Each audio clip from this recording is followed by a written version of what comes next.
It's mailbag time. I'm your host, Harrison Graham. Hashtag Bears or Super Chat to get all your questions in for today's live Q&A. I'll answer as many as I can. Remember, if you Super Chat, you will get to skip the line. So use hashtag Bears, or you can Super Chat to get your questions on today's show. The Bears, I have to know, is the trade rumor on Fields true? I don't know which trade rumor you're talking about. Without even seeing it, I'll say no. If they trade Fields, I won't be happy. I mean, obviously, I'll see what the trade ends up being, but I don't want to trade Fields. Deshaun Watson hasn't been cleared. I want to stay away from that situation, and I believe in Fields. You guys know that. I'm a firm believer in his talent. I've watched him for 3 years now, dating back to college. I think he's got all the tools. I think he's got the mental makeup to be the first really good Bears franchise QB really ever. Build around him. Get a good coach. Get a good GM. Get some pieces around him.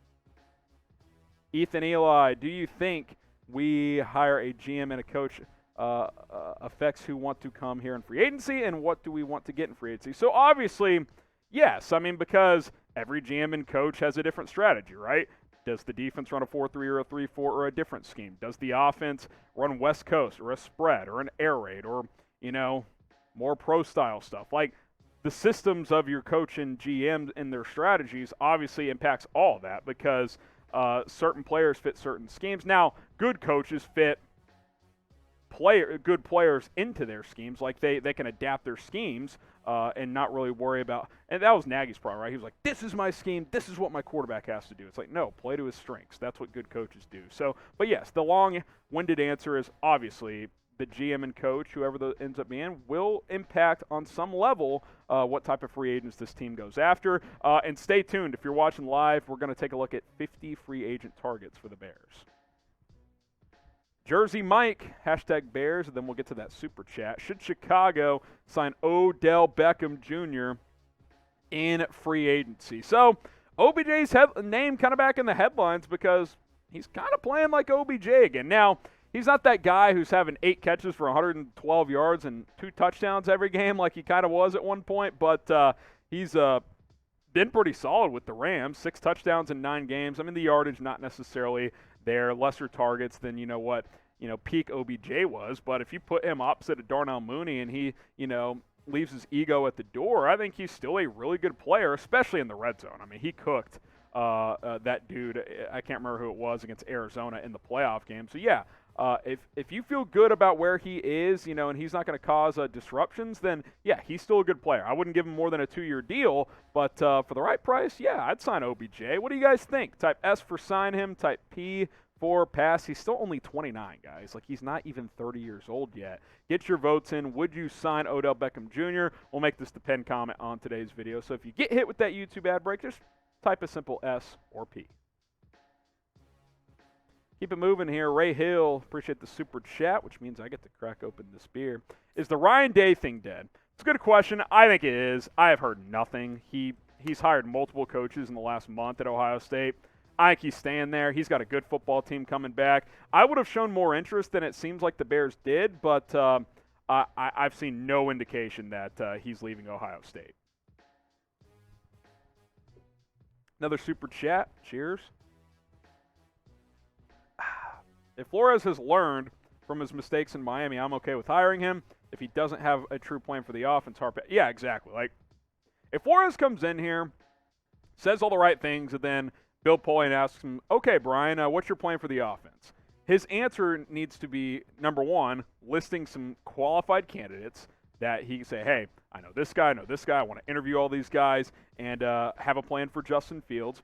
That would be a good thing. And number two, he needs to have, he needs to communicate to the search team if he believes in Fields. Cool. If he doesn't, then he has to have some elaborate plan on what they can do at quarterback, because if he doesn't believe in Fields, but he doesn't have an idea of what he wants to do at quarterback beyond that, then, I mean, what are we doing? Like, you can't hire him at that point. But I'm with you, Lucas. If he could sell me on that, then I'd be interested.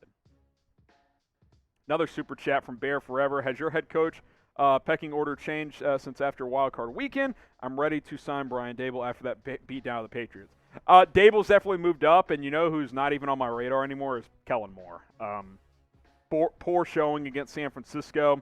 The Cowboys' offense was very up and down the second half of the year. I still like Kellen, but I don't think he's ready to be a head coach yet, so I would steer clear of him. But Dable, he's done this for multiple years. He's groomed a talented young quarterback into a superstar. I think he could do it again with Justin Fields. All right, guys, Ultra Game has some awesome NFL and Chicago Bears gear, T-shirts, hoodies, hats, sweatshirts, and a whole lot more. You guys should go check it out at chatsports.com/Ultra Game. And also, we got this specific Bears t-shirt available at a different link, chatsports.com/Bears shirt. So go check those two places out if you like this shirt. If you want to go check it out, chatsports.com/Bears shirt. If you just want to get to the Ultra Game website, chatsports.com/Ultra Game, you can find other teams' gear as well. Maybe you have a cousin that's a Raiders fan or something like that. You can hook them up. Authentic NFL licensed gear. We'll have those links in the comments and the description. That way you can click and shop today. All right, Waxy Millipede. What would a trade for Sean Payton look like? I don't know, man. I get the sense that the Bears don't want to trade for him. If he becomes available somehow without having to trade for him or without having to trade something significant, that changes things. But like say he and New Orleans can agree to a buyout or something, and you don't have to trade for him, then he instantly becomes my number one choice. But I think the Bears are like, well, I don't want to send multiple first-round picks, future picks or something like that.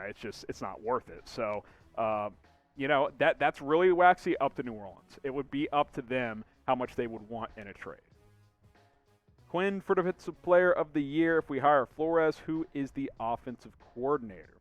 Exactly. That's what he has to sell the Bears on. He's got to have some candidates, some names ready to go if he gets that job. So I think that's got to be like in the first 2 or 3 questions for any defensive candidate. Hey, Dan Quinn, we like you. We like how you turn around the Cowboys defense. We think you can keep this defense humming. Who are you bringing in to run the offense? You better have 5 or 6 names ready to go, guys that he thinks are realistic targets to bring to Chicago. J-Rock, should the Bears trade for Calvin Ridley? Yes. If he's ready to return to football. You can't trade for him without knowing that he's ready to go. Obviously, old tweets emerge. Oh, he's a Bears fan. He wants to play for the Bears, from 4 or 5 years ago when he was, getting ready for the draft. Obviously, he left the Falcons in the middle of the year to focus on mental health. He's under contract through next season. So if you get the green light that he's ready to return to football, you do the background check, all that good stuff, and you can get him for a reasonable price on a trade, then absolutely. You're set. Your 1-2 punch at receiver is set with a healthy and locked-in Calvin Ridley. Super chat from Ray Hill. I think I owe 2 sips. Cheers, fellas. Do you think that the hiring team is asking about the belief in Justin on every interview? Is that a big factor? If they're not, they're doing it wrong. Now, George McCaskey dodged that question during his press conference after Nagy and Pace got fired. He basically said, we want to hear what these candidates have to say. Well, you got to ask them some questions. So if they're not asking about the quarterback they invested in the first round last year, which they had to trade up to get, by the way, then this is just a stupid search. Like that's got to be one of your first questions. Hey, we drafted Justin Fields last year. You saw him play this year. Thoughts? Is he a guy you'd want to move forward with? And then you hear what they say at that point. So I would hope yes, Ray, but this is the Bears we're talking about. Pizzamegaman, do you think if the Bears play their cards right and they got a good GM and head coach, and they get a good offensive line in the draft, do you think they could go to the playoffs? I think this team is pretty close, even without additions that they're likely going to make. I think with the right coach this year, this past season, they could have been much closer. I mean, think about the games they should have won. Pittsburgh should have won that game.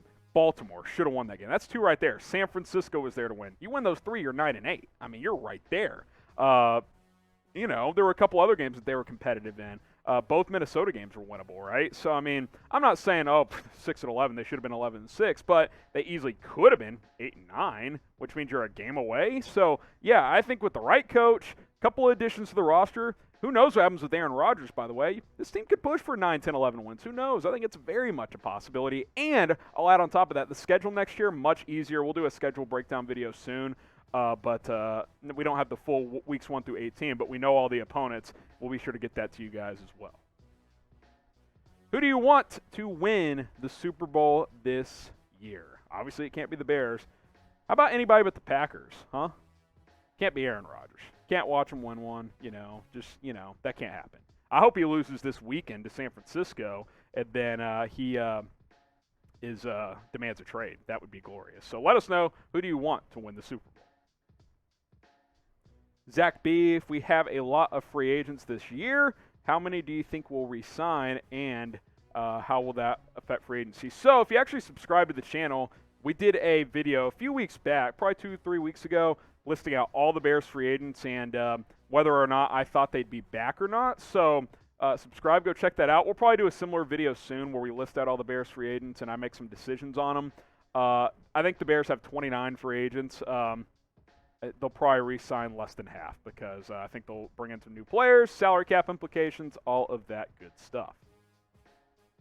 All right, Alan Mack, like to see Byron Leftwich as head coach, but we would need a good DC, obviously. What coaches would you best bring in no matter who the coach? I mean, Vic Fangio is still my top DC candidate. You can get him, you bring him in here. You could keep Sean Desai. I don't think that's out of the realm of possibility. You could go after, I'm trying to think of some other names that are out there. Gosh, I'm just having a brain cramp right now. What if Gus Bradley, who I thought did a decent job with the Raiders, what if they just blow up that whole staff? I think he could potentially be a candidate. We'll certainly, once the head coach is in place, we will do offensive coordinator and defensive coordinator candidates. Stay tuned for that as we get closer.